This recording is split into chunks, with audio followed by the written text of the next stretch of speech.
Fortunately, the property featured in this next story was safe from the island's devastating bushfires.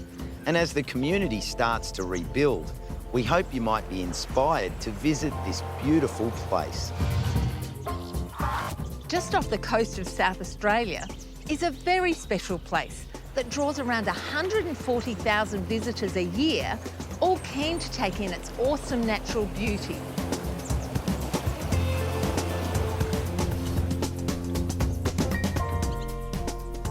A big part of that is the trees, one of which is being grown for its valuable oil by innovative farmer Larry Turner.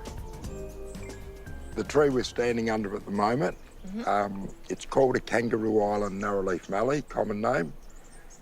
It only grows here on the island, and it's one of those unique trees which is suitable for oil production. Larry is the only eucalyptus oil producer on Kangaroo Island.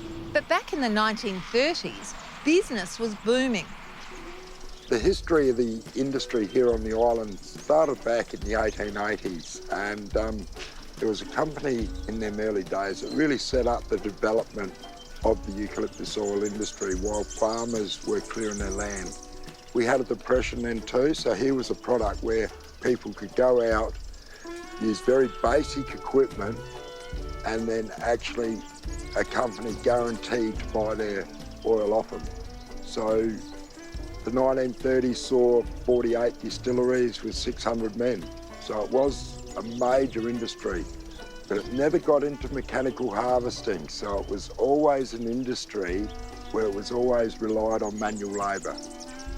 Eucalyptus oil is one of these products that's been traditionally used for a long time. Originally it was used for sterilising things, but it's found its way into your simple things like your cleaners, cleaning your floors, polishing, these sorts of things. In saying that too, you clean your toilet with it, but then we use it for a flavouring in a cough drop. So these are the things I suppose everyone grew up with, that smell of eucalyptus oil going through the house. And what is it in eucalypts that give the beneficial oils? Yeah, eucalypt oil's made of many different chemical components. The one we really concentrate on is cineol, and that has to be above that 70% to meet British pharmacy standard. And not all eucalypts will actually bring that tree up to that.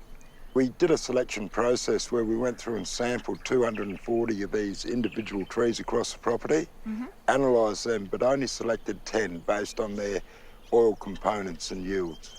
And you're also looking for ones that seem to be hardier, better growers, more disease resistant, more pest resistant. And that just becomes a, selection of the fittest, I suppose, we work on. And trees like this, which you can see are very healthy, you know, this is good to reproduce from. So of the 10 trees you started with, how many trees have you got planted now? About 180,000. Wow.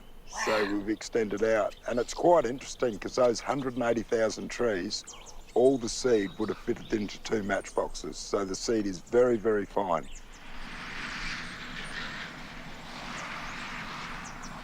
The first step in the production of eucalyptus oil is harvesting the leaves. And the important thing is that it's a mallee, so it takes you harvesting it and it will shoot back again. And that's it, being a mallee, cut it off at the ground, and this is the response we get. And how long does it take before it grows back to a height that you can harvest? Depends on season, but generally 1 to 2 years. So we keep our trees always very short and just keep continually harvesting. The next and final step in the process is distilling the oil from the harvested leaves.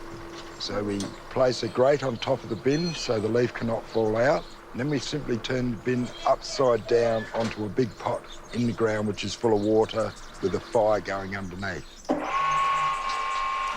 The firewood and material we just collect off trees off the property in general maintenance, and we'll recycle that and use that for fuel. And then it's just a waiting process. About 800 kilos a leaf will produce around 10 kilograms of oil. So a little over 1% is the final results we receive. Where to from here? Well, for Larry, the future is as close as his eucalypt trees. Our plans now for the farm are to really have a look at what grows here naturally and start developing these natural resources. And as a farmer, that's all we ever would like to produce, I suppose, is a clean, organic, sustainable produce.